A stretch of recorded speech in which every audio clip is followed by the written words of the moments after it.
고대 종주권 조약의 형태로 기록된 거대한 언약 문서인 이 신명기는 하나님과 이스라엘 백성들의 관계가 기록된 역사적 서문으로 시작을 합니다. 1장부터 시작해서 이 5장까지가 그런 역사적 서문이라고 할 수 있죠. 그리고 언약의 내용인 조약 법규가 6장부터 시작해서 26장까지 길게 기록되어 있습니다. 하나님을 어떻게 사랑해야 하는지, 이웃을 어떻게 사랑해야 되는지에 대한 내용들이 20장에 걸쳐서 설명하고 있는 것이죠. 그리고 지난주에 우리가 살펴본 것처럼 27장, 28장은 이 조약을 잘 지켰을 때에 하나님께서 복을 주시고, 또 반대로 이 언약의 말씀을 지키지 아니했을 때에는 하나님께서 저주를 하신다라고 하는 약속과 경고의 말씀이 27장, 28장에 기록되어 있습니다. 오늘 말씀, 이 29장부터 시작해서 31장까지는 모세의 세 번째 설교가 기록되어 있다고도 할 수 있습니다. 첫 번째 설교는 1장부터 5장까지 그 역사적 서문이 첫 번째 설교였고요. 그 다음에 두 번째 설교는 좀 길죠. 6장부터 시작해서 28장까지. 물론 좀 신학자들마다 구분이 조금 다릅니다. 책마다 달라요. 그러나 크게 봤을 때 이 6장부터 시작해서 28장까지가 두 번째 설교라고 봅니다. 그리고 오늘 우리가 살펴보는 29장부터 31장까지가 세 번째 설교로서 고대 종주권 조약의 형태로 봤을 때는 이제 하나님과 이스라엘 백성들이 언약을 맺는, 즉 언약식을 하는 모습이 바로 29장에 기록된 내용입니다. 그래서 이제 언약 당사자, 언약의 주체이신 하나님과 언약의 대상이 되는 이스라엘 백성들이 어떠한 자들인지 설명해 주죠. 언약의 주체가 되셔서 언약의 종주가 되셔서 언약을 베풀어 주시는 여호와 하나님, 그리고 그 언약의 대상이 되는 봉신으로서의 이스라엘 백성들이 소개가 되고 있는 것입니다. 오늘 이 29장의 말씀을 우리가 함께 살펴볼 텐데요. 이 두 대상을 먼저 가르쳐주고 언약식을 갖는 내용으로 이어집니다. 신명기 이 언약, 이 모압 언약은 이전에 시내산 언약과는 조금 더 좀 모호하게 언약식이 기록되어 있어요. 그러나 전체적인 맥락을 보면 언약식을 갖는 모습으로 이해할 수 있습니다. 시내산 언약 때는 너무나도 분명하게 이스라엘 백성들 앞에서 말씀이 선포되고 거기에 대해서 이스라엘 백성들이 아멘 하는 형식으로 언약식이 세워졌다면, 여기서는 조금 흐름 가는 데서 좀 생략한 부분이 있습니다. 그러나 맥락적으로 본다면 이 언약식이 29장에서 이루어진다고 하는 것을 볼 수 있다는 것이죠. 그래서 오늘은 이 언약의 대상인 종주이신 하나님과 봉신인 이스라엘, 이 두 대상에 대해서 함께 살펴보면서 은혜를 나누고자 합니다. 우리 먼저 5절, 6절 말씀 다 같이 한번 읽어보도록 하겠습니다. 5절, 6절입니다. 시작. 주께서 40년 동안 너희를 광야에서 인도하게 하셨거니와 너희 몸이 옷이 낡아지지 아니하였고 너희 발의 신이 헤어지지 아니하였으며 너희에게 떡도 먹지 못하며 포도주나 독주를 마시지 못하게 하셨음은 주는 너희의 하나님 여호와이신 줄을 알게 하려 하심이니라. 아멘. 모세는 언약을 세우시는 종주가 되시는 하나님을 소개합니다.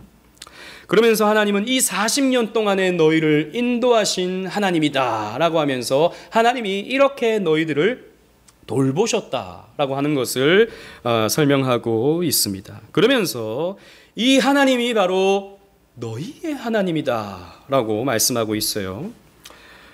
이것은 시내산 언약을 맺을 때도 하나님이 이스라엘 백성들에게 하셨던 말씀입니다.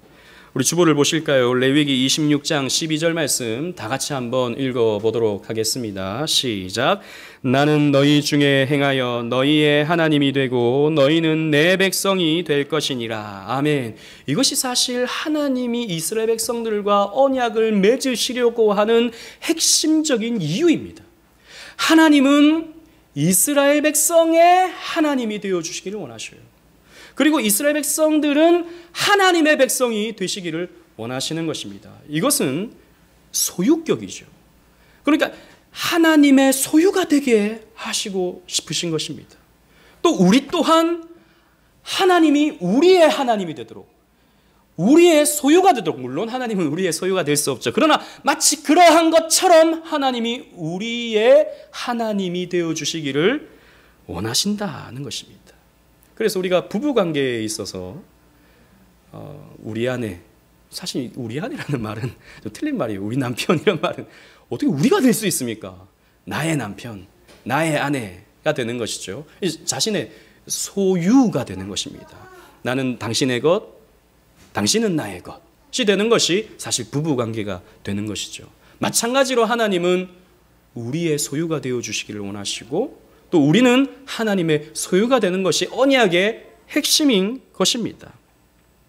그러면서 하나님이 그러한 것을 가르쳐 주시기 위해서 이 40년 동안에 너희들을 이렇게 인도했다라고 설명을 하는데, 여기에서 나타나는 독특한 구문이 있어요.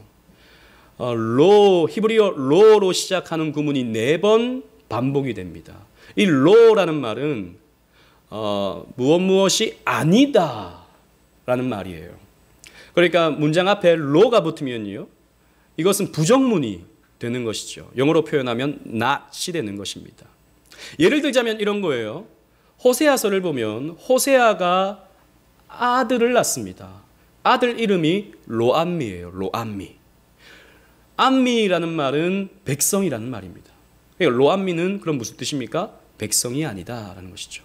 당시 죄를 지었던 북이스라엘은, 하나님의 언약을 저버렸던 북이스라엘은 내 백성이 아니다라고 하는 것을 이름을 지음을 통해서 하나님이 나타내셨던 것입니다. 그리고 딸 이름이 로루하마였어요. 로루하마. 루하마라는 말은 용서라는 말이에요. 그러면 로루하마라는 말은 어떤 뜻이 됩니까? 용서하지 않겠다라는 말이 되는 거예요. 여기 로라는 말은 무엇이 아니다라는 뜻을 가지고 있어요. 그런데 이 5절, 6절에 4번에 걸쳐서 로가 나온다는 것입니다. 첫 번째는 로바루라는 말이 나옵니다. 로바루. 이 말은 옷이 낡지 않았다라는 말이에요. 하나님이 이스라엘 백성들의 옷이 낡지 아니하도록 하나님께서 그들에게 풍성히 공급해 주셨다라고 하는 설명이 되는 것입니다. 그래서 40년 동안에 이스라엘 백성들은 낡은 옷을 입지 않았어요. 그 모진 바람이 불고 모래가 불어오는 그 척박한 환경 속에서 하나님은 그들의 옷이 낡지 아니하도록 지켜주셨다라는 것입니다. 이것은 하나님이 초자연적으로 역사해 주셔서 그 옷이 상하지 않고 그 옷이 계속 빳빳하게 새 옷으로 유지하게 해주셨다라고 하는 의미로도 해석할 수 있지만, 그것보다는 하나님께서 계속해서 옷을 입을 수 있도록 재료들을 공급해 주셨다라고 하는 의미로 해석할 수 있습니다. 당시 이 이스라엘 사람들이 입었던 옷은 주로 양털을 짠 옷을 입었다고 해요. 그래서 가죽과 양털을 사용해서 옷을 지어 입었습니다. 그렇다면 하나님이 계속해서 이런 짐승들, 특히 양을 공급해 주셔서 옷을 입도록, 새 옷을 입도록 하나님이 만들어 주셨다라는 것이죠. 또 하나는 로발레타라는 말이 나옵니다. 히브리어로 로발레타라는 말은 신이 헤어지지 않았다라는 말이에요. 사실 어원은 같습니다. 발루라는 말과 발레타라는 말은 어원이 같아요. 그러나 이번에는 신이 헤어지지 않았다. 이 말은 또 어떻게 됩니까? 당시에 사람들이 신는 신은 가죽으로 짓는 신인데, 하나님이 이렇게 짐승들을 계속해서 공급해 주심으로 말미암아 그들이 계속해서 새로운 신을 신을 수 있도록 짐승들을 공급해 주셨다라고 하는 의미가 되는 것이죠. 이렇게 하나님은 척박한 광야 환경 가운데서도 하나님이 이스라엘 백성들에게 그들에게 필요한 것을 공급해 주심으로 말미암아 이 40년을 인도하셨다라는 것입니다. 그런데 6절에 가면 뉘앙스가 조금 달라집니다. 6절에 가면요, 똑같이 부정문 로로 시작하는 문장이 2번 반복되는데요, 이번에는 너희에게 떡도 먹지 못하게 했다라는 말로 이렇게 표현되고 있어요. 로 아칼텐, 떡을 먹지 않게 했다라는 말입니다. 여러분, 하나님은 이스라엘 백성들에게 떡을 먹지 못하게 하셨어요. 떡 대신에 무엇을 주셨습니까? 하늘에서 내리는 만나를 공급해 주셨죠. 그리고 하늘에서 메추라기가 내려오게 하셔서 그들로 하여금 먹게끔 하셨습니다. 그리고 또요, 하나님이 이스라엘 백성들에게 로 쉬티템이라고 말씀하시는데, 이 말은 포도주와 독주를 주지 않았다라는 말이 됩니다. 사실 떡과 포도주는요, 이 이스라엘 백성들이 애굽에서 종살이할 때 먹었던 음식입니다. 기본 양식이 되는 것이죠. 떡을 먹고 포도주를 마시는 것이 그 시대에 있어서는 기본 양식이었습니다. 그런데 이것을 하나님께서 주시지 않으신 거예요. 그 달콤한 포도주, 그리고 사람을 기분 좋게 만드는 독주, 이런 것을 하나님이 광야 행진 가운데 주시지 않고 그것을 다르게 표현하면 거두어 가신 것입니다. 대신에 무엇을 주셨습니까? 하나님은 반석에서 솟아오르는 생수로 하여금 그들의 마른 목을 축이게 하셨죠. 왜 하나님이 떡과 포도주를 주지 않으셨는가? 사실 이 부분에 대해서는 설명하기가 쉽지는 않습니다. 설명하는 주석가들마다 다르게 설명하기도 하고요. 대부분 이 부분은 언급하지도 않아요. 그냥 뛰어넘어가요. 그런데 이렇게 우리가 확실히 알 수는 없지만 나름 추측해 볼 때 하나님은 이 광야 40년 동안에 하나님이 공급해 주시는 음식만 먹음을 통해서 하나님만 바라보게 만들고 하나님만 의지하게끔 훈련하는 과정으로서 이렇게 떡과 포도주를 거두어 가신 것이 아닌가, 허락해 주지 않은 것이 아닌가라고 우리는 추측할 수는 있는 것이죠. 그런데 우리가 여기서 주목해야 될 것은 바로 이것입니다. 왜 하나님이 이 4번의 로를 사용하셨는가인 것이죠. 왜 하나님이 주셨는가? 또 한편으로는 왜 하나님이 주시지 않고 거두어 가셨는가에 대해서 우리는 생각할 수 있어야 한다는 것입니다. 그 해답은 바로 6절 말미에 있습니다. 여러분 보십시오. 이렇게 하신 까닭은 주 너희의 하나님 여호와이신 줄을 알게 하려 하심이니라 라고 말씀하고 있다는 것입니다. 하나님은 넉넉히 공급해 주심으로 이렇게 말씀하시는 거예요. 나는 이렇게 너희들에게 공급해 주는 너희의 하나님 여호와니라. 이 아무것도 없는 광야에서 나는 너희에게 만나를 주고 너희에게 메추라기를 주고 너희들이 입을 옷을 주고 너희들이 신을 공급해 주는 나는 너희의 하나님 여호와니라 라고 말씀을 하고 있다는 것입니다. 그러나 또 동시에 하나님은 이스라엘 백성들에게 주지 않음으로 그들이 먹고 싶었던 달콤한 빵과 그들이 마시고 싶었던 달콤한 포도주를 마시지 않게 하시고 거두어 가심으로 이렇게 또 말씀하시는 거예요. 나는 너희의 하나님 여호와니라 라고 말씀을 하고 계시다는 것입니다. 여러분, 이 뉘앙스를 아시겠습니까? 제가 좀 더 설명해 드릴게요. 하나님은 우리의 삶에 필요한 것을 공급해 주심으로 하나님은 하나님 되심을 나타내십니다. 여러분, 우리가 먹고 입고 생활하는 모든 것들, 우리가 노력하고 우리가 애쓰고 우리가 열심히 돈을 벌어서 얻은 것이라고 우리는 생각합니다. 그러나 여러분, 결코 그렇지 않죠. 하나님이 여러분들의 허리를 조금만 아프게 하시면 여러분 일을 못 하시죠. 하나님이 여러분들의 육신에 조금만 손을 대시면 여러분들은 더 이상 생산 활동을 하지 못합니다. 하나님이 지켜주시고 보호해주시고 하나님이 이 모양 저 모양으로 여러분들을 입히시고 먹이시고 돌보시기 때문에 여러분들이 이 자리에 와서 예배도 드릴 수 있고 또 여러분들이 각자 안락한 가정에서 예배도 드릴 수 있는 거예요. 하나님이 공급해 주시는 것입니다. 그런 것들을 통해서 하나님은 하나님 되심을 나타내 주시는 것이죠. 사실 우리가 얼마나 풍요 속에서 살아갑니까? 이 시대.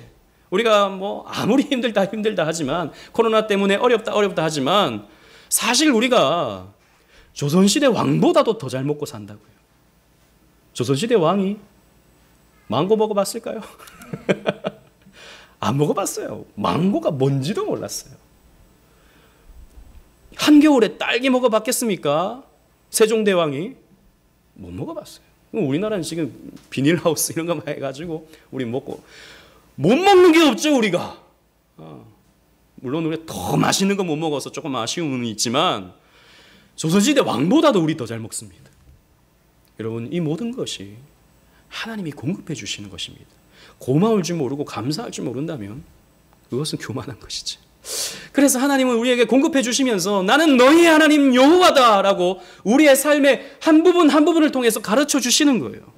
그런데 하나님은 또 동시에 우리의 삶에 어떤 것을 거두어 가시기도 하십니다.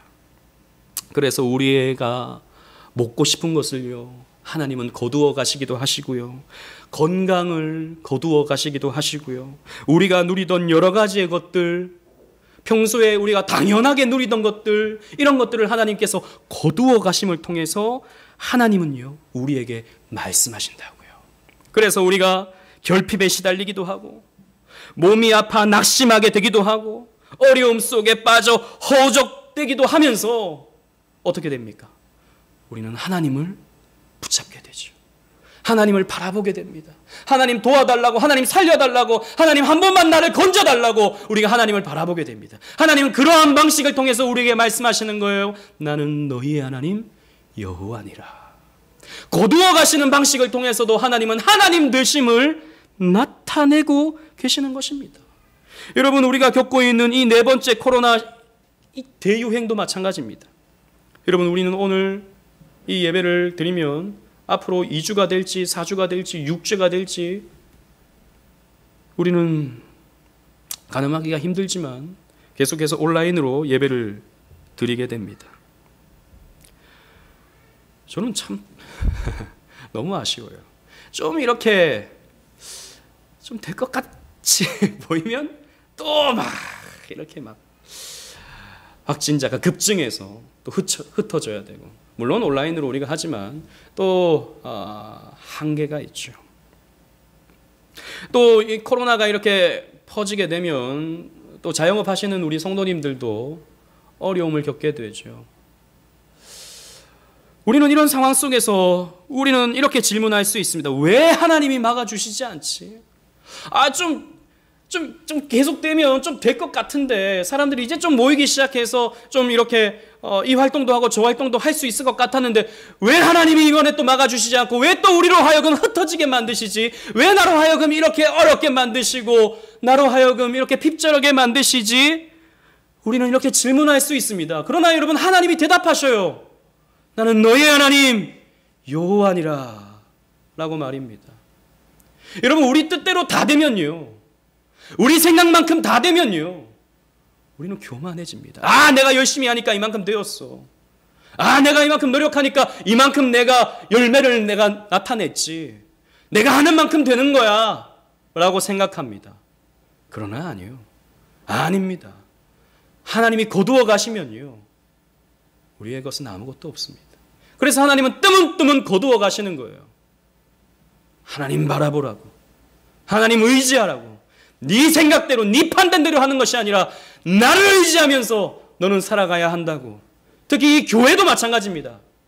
우리가 이렇게 좀 더 모이고 그러면 우리가 잘 될 것 같지만 아니요, 우리에게는 성숙의 과정이 필요하고 더 많은 연단의 과정이 필요한 거예요.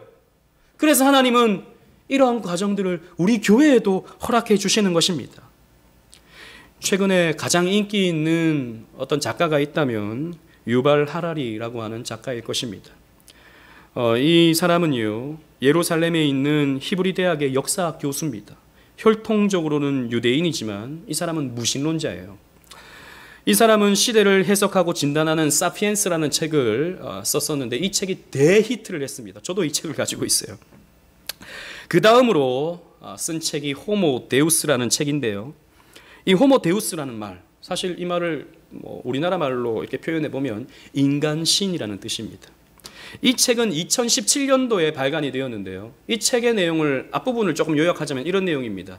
이때까지 인간은 자연재해라든지 질병이라든지 혹은 전염병이라든지 이것 때문에 몸살을 앓았는데 그때마다 신을 찾았다는 것이죠. 그래서 신에게 도와달라고 하고 신에게 의지하면서 그 문제를 해결하려고 했었는데 그러나 21세기가 도래하면서 인간들이 만들어낸 과학과 문명과 또 여러 가지의 발전한 것들로 이제 이런 웬만한 전쟁이라든지 전염병이라든지 질병이라든지 자연재해라든지 이런 것들은 조금의 어려움은 있지만 이제는 우리가 이 정도는 극복할 수 있는 정도가 되었다. 그래서 인간이 신이 되는 시대가 21세기다라고 전망을 했어요. 인간의 문제는 이제 더 이상 이런 자연재해 문제, 전염병의 문제 이런 게 아니고 이제 새롭게 개발되어지는 AI를 인간이 정복할 것인지 아니면 AI가 인간을 정복할 것인지에 대한 문제가 우리 앞에 놓여져 있다라고 하는 책이 호모 데우스의 책 내용입니다. 2017년도에 나왔어요. 이 책도 대단히 많이 팔렸죠. 베스트셀러가 되었습니다.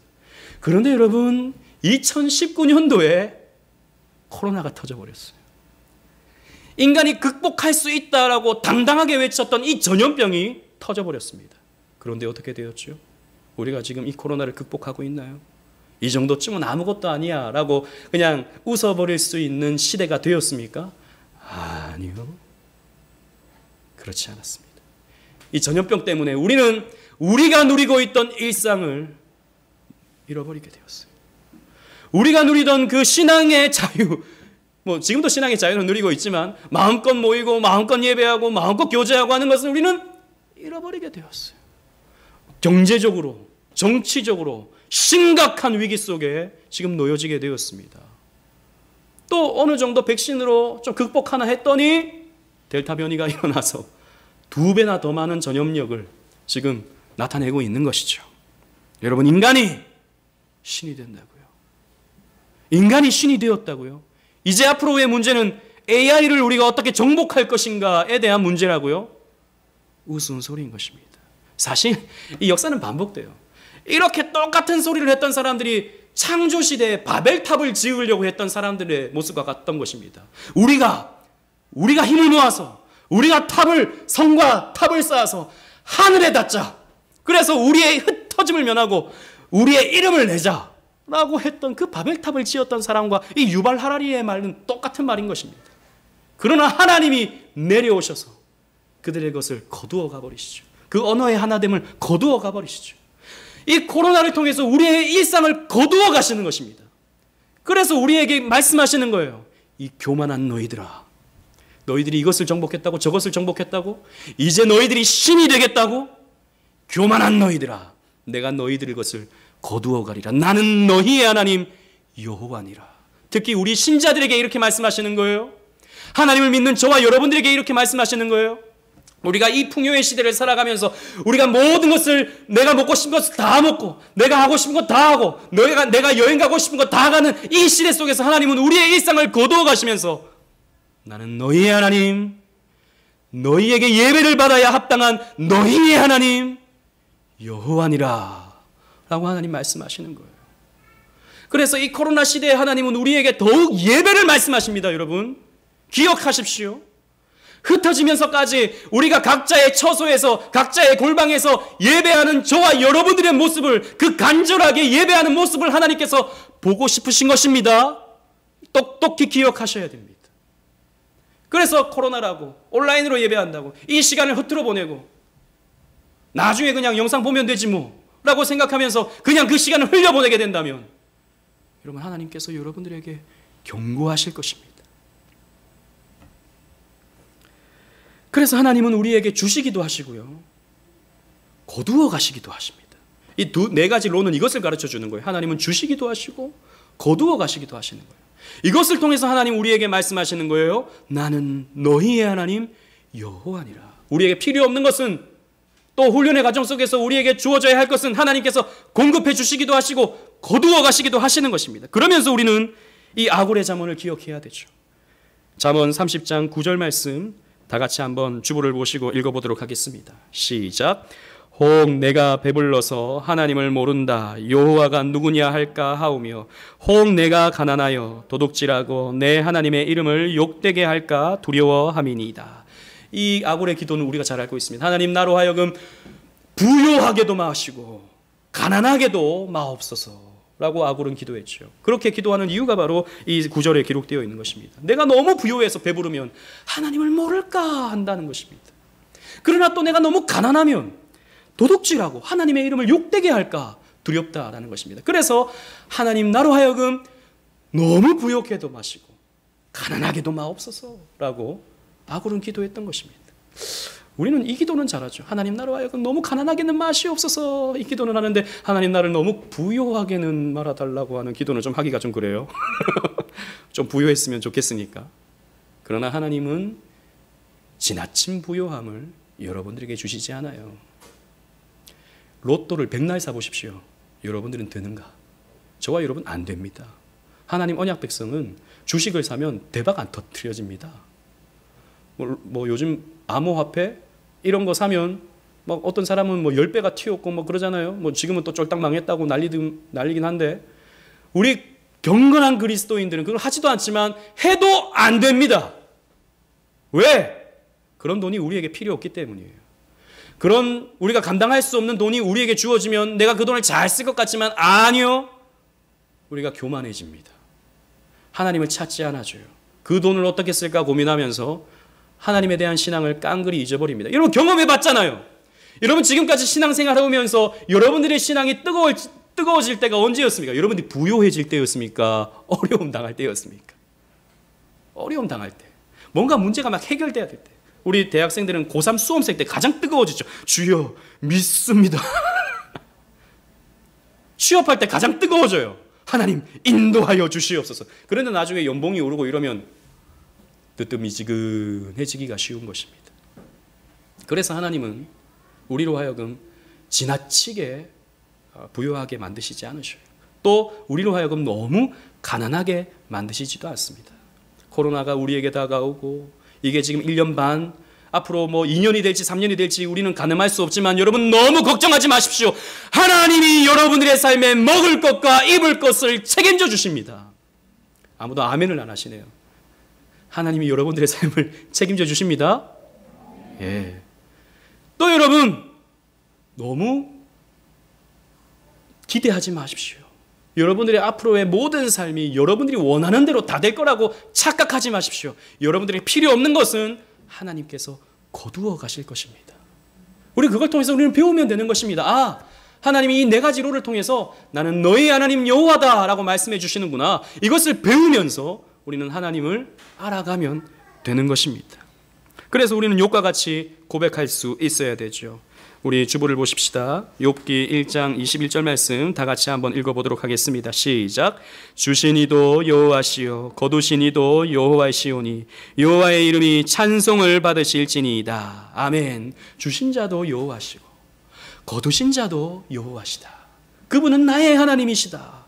그분은 나로 하여금 찬송받으시기 합당하시다 라고 하는 이 찬송을 올려드릴 수 있는 저와 여러분들이 되어야 한다는 것이죠. 그리고 시선을 돌려서 이 언약식에 참여하는 이스라엘 백성들의 모습을 보십시다. 우리 10절로 12절 말씀을 함께 읽어보는데요. 제가 10절 11절을 읽고 여러분들이 12절을 다 같이 읽겠습니다. 오늘 너희 곧 너희의 수령과 너희의 지파와 너희의 장로들과 너희의 지도자와 이스라엘 모든 남자와 너희의 유아들과 너희의 아내와 및 내 진중에 있는 객과 너를 위하여 나무를 패는 자들로부터 물 깃는 자까지 다 너희의 하나님 여호와 앞에 서는 것은 다 같이 시작.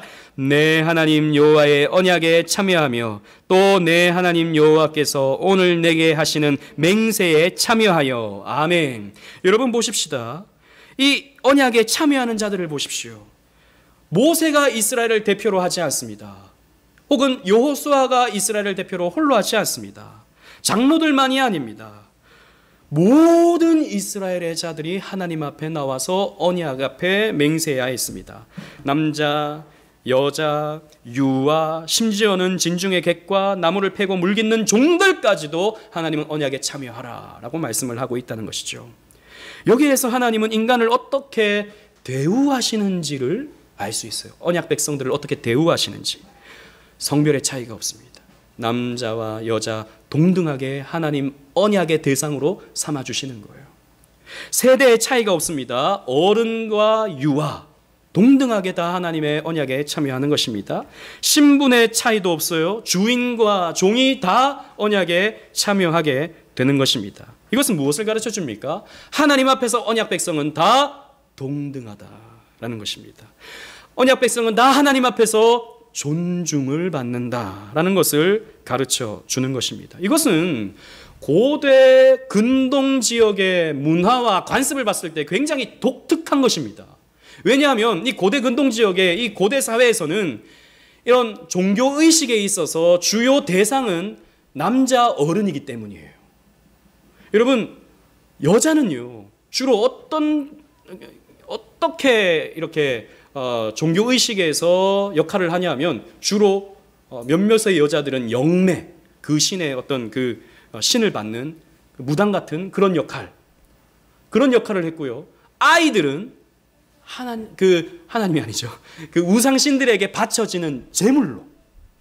그러니까 그 제사의 도구로서 여자와 아이들이 사용이 되었어요. 그런데 이 고대 근동 지역의 이 바알이라든지 아세라든지 밀곰이라든지 그모스라든지 이런 신들은 그런 식으로 여자와 아이들을 대우했는데 하나님은 그러지 않는다라는 것입니다. 하나님은 남자, 여자, 그리고 어른, 아이 할 것 없이 다 언약의 대상으로 삼으시고 하나님과 언약을 맺는 그 축복의 대상으로 하나님이 삼아 주시는 것이죠. 굉장히 발전된 인권과 평등의 개념을 이 고대 시대에 이 히브리 민족에게 하나님이 설명하시고 가르쳐 주는 것입니다. 이것은 신약 교회에도 그대로 적용이 되죠. 골로새서 3장 11절 말씀 다 같이 한번 읽어보도록 하겠습니다. 주부를 보시고 시작. 거기에는 헬라인이나 유대인이나 할레파나 무할레파나 야만인이나 스구디아인이나 종이나 자유인이 차별이 있을 수 없나니 오직 그리스도는 만유시요 만유 안에 계시니라. 아멘. 하나님 앞에서 모든 인종은 다 평등하다라는 것입니다. 하나님 앞에서 모든 신분은 종이나 자유자나 다 평등하다라는 것입니다. 그래서 교회에서는 사람에게 차별을 하면 안 되는 것이죠. 돈이 있는 자나 없는 자나, 권력이 있는 자나 없는 자나, 어느 지역이나 평등하게 똑같이 대우를 해야 되는 것입니다. 그러나 여러분, 그래서 모든 사람이 똑같은 역할을 하고 그런 것은 아닙니다. 왜 목사는 남자만 합니까? 이런 것을 교회에서 설명하는 것이 아니죠. 성경이 설명하는 것이 아니죠. 그런 것은 교회의 역할이 다를 뿐인 것이죠. 하나님 앞에서 하는 일이 다를 뿐인 것이지 모든 인격체는 하나님 앞에서 동등하다라고 하는 것을 가르쳐줘요. 그래서 사실 여성이요, 어떤 국가에 있어서 어떤 참정권을 가지고 정치적인 영향력을 행사했던 때가 사실 얼마 되지 않습니다. 첫 번째 여성에게 투표권을 줬던 나라가 뉴질랜드인데요. 1893년입니다. 지금으로부터 130년 전이에요. 이때 처음으로 여성에게 투표권을 줬다고요. 그러니까 그 국민으로서 주체적인 역할을 할 수 있었던 것이 지금으로 130년 전밖에 되지 않는 것입니다. 그런데 무려 4300년 전에, 죄송합니다. 3300년 전에 하나님이 이렇게 이스라엘 백성들을 한 인격체로 남녀노소 동일하게 대우하시고 똑같은 언약의 대상으로 삼아 주셨다는 것이죠. 그런데 우리가 여기에서 주목해야 될 것은 유아들에게도 하나님이 언약의 대상으로 삼아 주셨다라는 것입니다. 여러분, 이 아이들이 이 언약의 말씀이 선포될 때 이 말씀을 알아들을 수 있었을까요? 어른도 어려운데, 우리 성경을 보면 우리 어른도 어려운데 아이들이 이걸 알아들을 수 있겠습니까? 알아듣지 않는 아이들이 이 언약의 말씀 앞에 아멘 한다 한들 그게 무슨 의미가 있겠습니까? 나중에 커서 성인이 되어서 이 말씀을 듣고 언약식에 참여해야 되는 것이 맞지 않겠습니까? 그러나 여러분, 성경은요, 하나님은요, 어린 아이라 할지라도 그 아이를 언약의 대상으로 삼아 주십니다. 이후에 가나안 정복 후에 이제 세겜에서 다시 언약을 갱신하는데 그때도 어린 아이들이 동참하는 것을 볼 수 있습니다. 여러분, 여호수아 8장 35절 말씀 주보를 보시고 다 같이 읽어보도록 하겠습니다. 시작. 모세가 명령한 것은 여호수아가 이스라엘 온 회중과 여자들과 아이와 그들 중에 동행하는 거류민 앞에서 낭독하지 아니한 말이 하나도 없었더라. 즉 남녀노소 거류민 이방인들까지도 그 앞에서 다 이 언약에 참여하도록 여호수아는 말씀을 전했다라는 것이죠. 그래서 여러분, 어린 아이들도 이 언약의 말씀이 선포되는 이 예배의 자리에 참여할 수 있어야 됩니다. 존 라일이라고 하는 경건했던 영국의 목사님이 있었습니다. 이 목사님이 이렇게 얘기해요. 잘 들어보십시오. 잘 알아듣지 못하는 아이들더러 은혜의 방편, 즉 예배의 자리에 참여하라고 하는 것은 세계의 경읽기라고 말하는 사람이 있습니다. 어차피 못 알아들으니까 뭐 그냥 딴방에서 아이들 놀거나 딴 뭐 거기서 비디오나 보거나 이렇게 해야 된다라고 주장하는 사람들이 있다는 것이죠. 그런데 그런 말은 귀담아 듣지 않는 것이 좋습니다. 자녀들이 은혜의 방편의 가치를 모른다고 낙담할 필요도 없습니다. 이게 얼마나 귀중한지 아이들이 모르고 무슨 말인지 못 알아듣는다고 해서 낙담할 필요가 없다는 것입니다. 일단 빠지지 않고 은혜의 방편에 참여하도록 훈련시키십시오. 성실히 참여하는 것을 가장 중요하고 거룩한 엄중한 의무로 알도록 하십시오. 이 자리에 앉아 있는 것이 하나님 앞에서 가장 중요한 것이다 라고 하는 것만 가르쳐도 된다는 것입니다.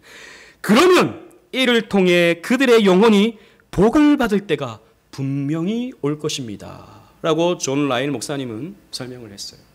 실제로 네덜란드 개혁교회는 지금도 이 전통을 유지하고 있죠. 그래서 어린아이들부터 시작해서 갓난아이들부터 시작해서 다 주일 오전 예배에 다 참여합니다. 그 예배에 참여하셨던 분이 저한테 얘기를 해요. 정말 신기하게 아이들이 예배 시간에 잘 앉아 있다는 거죠. 한국 교회에서는 아이들이 그래도 좀 왔다 갔다 하기도 하고 소리를 좀 내기도 하는데 그 파랑개혁교회 아이들은 조금도 미동 않고 꼿꼿이 앉아서 예배를 드린다는 거예요. 여러분 그게 어떻게 그렇게 되는 것입니까? 태어날 때부터 그렇게 교육을 하는 거예요. 앉아있는 것부터 훈련을 시키는 겁니다. 듣는 것을 훈련시키는 겁니다. 그래서 네덜란드 개혁교회는 부흥이 안 돼요. 왜? 전도가 잘 안 돼요. 너무 엄격해서. 그런데 그 아이들이 그 교회를 지탱해냅니다. 그 아이들이 굉장히 많이 낳거든요. 화랑개혁교회, 미국에 살아가는 화랑계 그 미국인들이 아이들 많이 낳아요. 7명, 8명씩 낳아요. 왜? 생육하고 번성하라 하는 명령 때문에. 근데 그 아이들이 나중에 교회를 지켜내는 거예요. 여러분 신앙교육은 그렇게 하는 것입니다. 그래서 우리 교회도 아이들을 예배 자리에 앉혀놓죠. 지금도 이 자리가 힘겨워서 몸을 베베 꼬고 왔다 갔다 하는 아이들이 있죠. 쉽지 않습니다. 훈련되어지는 과정 속에 있어요. 그런데 여러분 주한이를 보세요. 우리 주한이 지금도 저렇게 잘 앉아서 이쁘게 앉아서 예배를 드리고 있습니다. 처음에는 저렇게 못했거든요. 그런데 지금 한 2달, 3달 앉아 있으니까 돼요. 우리 유건이 보세요. 가만히 잘 앉아 있습니다. 유건이 잘 앉아 있어요. 우리 웬만한 아이들 지금은 다 잘 앉아 있어요. 이게 안 될 것 같죠? 됩니다. 여러분 아이들이 어렵죠. 이 말씀 듣는 게 어렵습니다. 그런데 아이들만 어렵습니까? 어른들도 어려워요. 다 알아듣습니까? 제 설교를 여러분? 몇몇은 알아듣고 몇몇은 못 알아듣고 그냥 딴 생각하다가 흘러가는 거예요. 그러나 몇몇의 말씀들이 마음속에 남는 거거든요. 몇몇의 말씀들이 여러분들 기억이 되는 거거든요. 그게 쌓이고 쌓여서 여러분들의 신앙으로 발전되는 것입니다. 그런데 이 아이들이 이 어려운 말씀을 어릴 때부터 듣는 훈련을 해나갈 때 나중에 성인이 되면 그 말씀이 공고하게 자리 잡혀 있어서 흔들리지 않고 넘어지지 아니하고 그 어떤 공격에도 믿음을 지켜낼 수 있는 신앙의 인물들이 될 수 있는 것입니다. 그래서 어린 아이들이 이 언약식에 참여해야 되는 거예요. 그래서 태어나자마자 아이들에게 유아 세례를 주고 이 아이는 언약의 자손이기 때문에 그때부터 언약의 말씀과 은혜의 방편들을 계속해서 아이들에게 주어야 하는 것입니다. 예수님은 이렇게 말씀하셨어요. 누가복음 18장 16절 말씀 다 같이 한번 읽어보도록 하겠습니다. 시작. 예수께서 그 어린 아이들을 불러 가까이 하시고 이르시되 어린 아이들이 내게 오는 것을 용납하고 금하지 말라. 하나님의 나라가 이런 자의 것이니라. 예수님 시대에도 마찬가지였어요. 아이들이 오면 막 떠들고 왔다 갔다 하고 하니까 제자들이 애들은 가라 그런 거예요. 예수님 그렇게 하지 말라라는 거예요. 내게 오는 것을 금하지 말라. 이 아이들도 하나님 말씀을 들어야 할 언약의 대상이다라는 것이죠. 금하지 말라라 그랬어요. 근데 우리가 오늘 이 시대에 금하는 거예요. 아이들 시끄러우니까 아이들 왔다 갔다 하니까 뭐 딴 방에 모아놓고 막 게임이나 하고 이렇게 하면서 아이들이 자꾸 교회는 그냥 재미있는 곳으로 생각하죠. 교회는 그냥 와서 짧은 말씀을 듣고 나머지는 게임하는 시간이라고 생각을 하는 거예요. 그러다가 이제 어른이 되어서 예배 참석하라 그러면 이 시간이 딱딱하고 이 시간이 힘들고 무슨 말하는지 모르겠고 그렇게 되어버리고 마는 것입니다. 그래서 우리는 유아들을 언약의 대상으로 삼고 그래서 여러분은 좀 이해를 하시기 바랍니다. 오늘은 좀 나은데 평소에는 좀 아이들이 소리도 지르고 왔다 갔다 하고 좀 그러면서 좀 이게 집중하기가 쉽지 않을 것도 있어요. 하지만 그것보다 아이들을 신앙 훈련하는 것이 더 귀한 일입니다. 그죠? 우리가 이런 마음을 가지고 아이들을 잘 양육해야 된다는 것이죠. 그리고 이뿐만이 아닙니다. 하나님은요, 현재 존재하지 않는 이 이스라엘 백성들의 후손들까지도 언약에 동참시키십니다. 여러분 말씀을 보십시오. 14절 15절입니다. 다 같이 한번 읽어보도록 하겠습니다. 시작. 내가 이 언약과 맹세를 너희에게만 세우는 것이 아니라 오늘 우리 하나님 여호와 앞에서 우리와 함께 여기 서 있는 자와 오늘 우리와 함께 여기 있지 아니한 자에게까지이니. 자, 이 언약에 참여하지 않은 그 후손들까지도 이 언약에 동참하는 것으로 하나님이 여겨 주신다는 것입니다.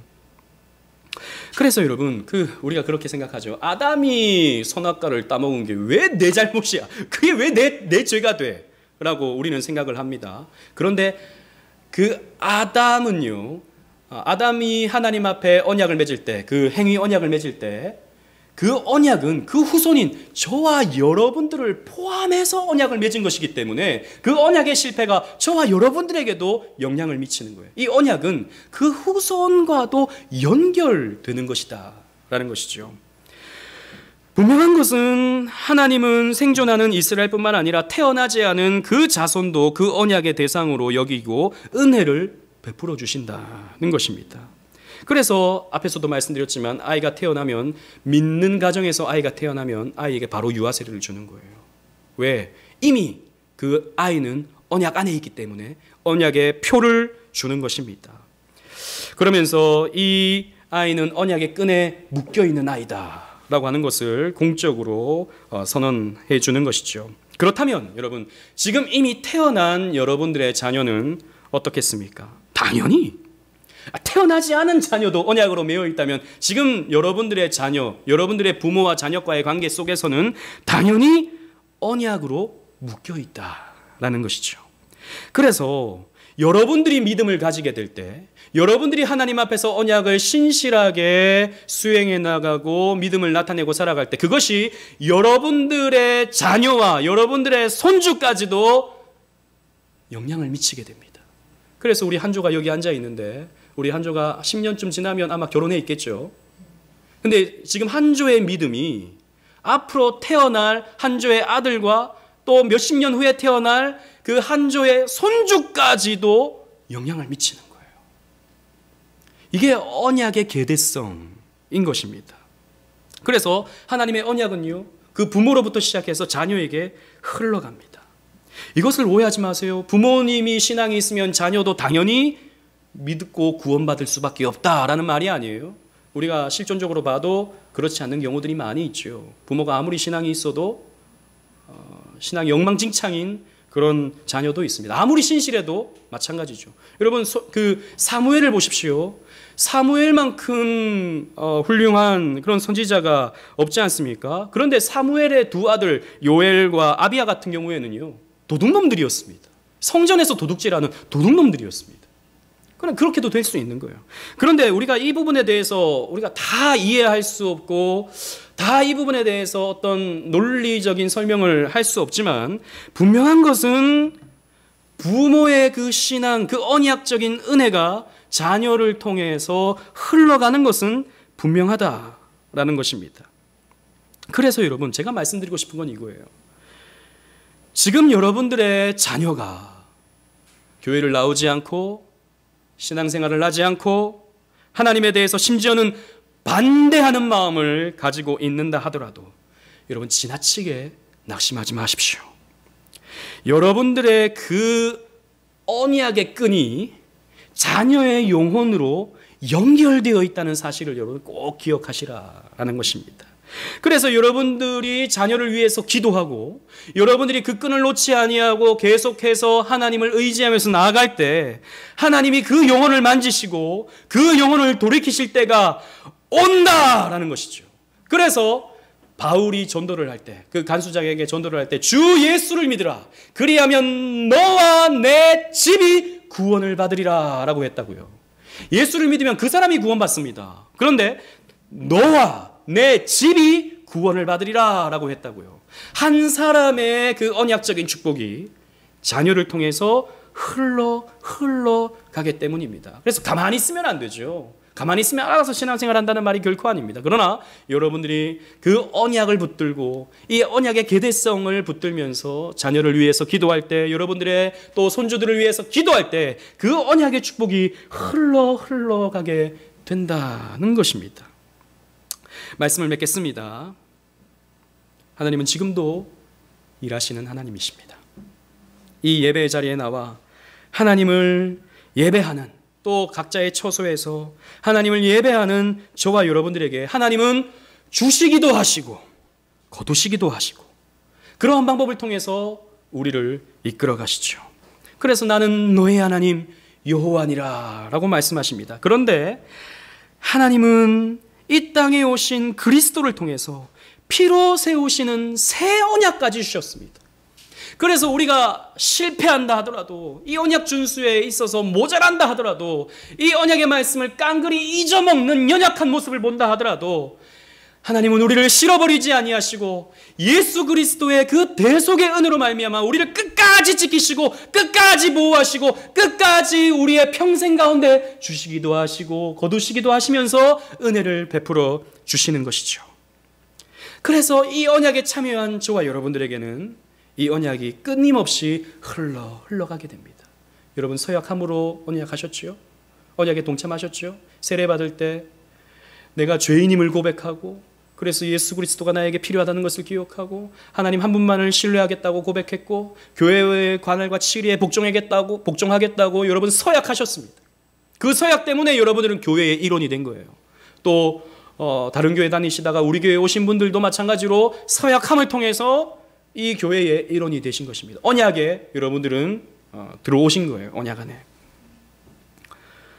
그렇다면 여러분들은 이 언약을 신실하게 지켜갈 수 있어야 됩니다. 우린 은혜로 구원받지만 그러나 그 은혜에 감격해서 이 언약을 우린 또한 신실하게 지켜가야 됩니다. 아무것도 아닌 우리들을 언약의 대상으로 불러주신 하나님, 우리를 언약의 대상으로 불러주시고 마치 도장을 찍어주시듯이 새끼손가락을 고리 걸고 꼭꼭 약속해 하듯이 우리에게 약속해 주신 하나님, 그 은혜 앞에 우리는 신실함으로 반응해야 되는 것입니다. 그래서 모세는 이렇게 외치죠. 9절 말씀을 다 같이 읽어보도록 하겠습니다. 9절입니다. 시작. 그런즉 너희는 이 언약의 말씀을 지켜 행하라. 그리하면 너희가 하는 모든 일이 형통하리라. 이 언약을 지켜 행하게 될 때 하나님이 여러분들을 형통하게 만드신다고 약속하십니다. 여러분, 이 말씀은 구약에만 적용되어지는 말씀이 아닙니다. 오늘 저와 여러분들에게도 그대로 적용되어지는 말씀입니다. 하나님의 말씀을 기쁘게 순종하십시오. 순종하시면서 하나님 앞에 즐거이 나오십시오. 여러분들의 삶이 형통하게 될 것입니다. 그 은혜를 받아 누릴 수 있는 저와 여러분들 되시기를 주님 이름으로 축원합니다. 아멘.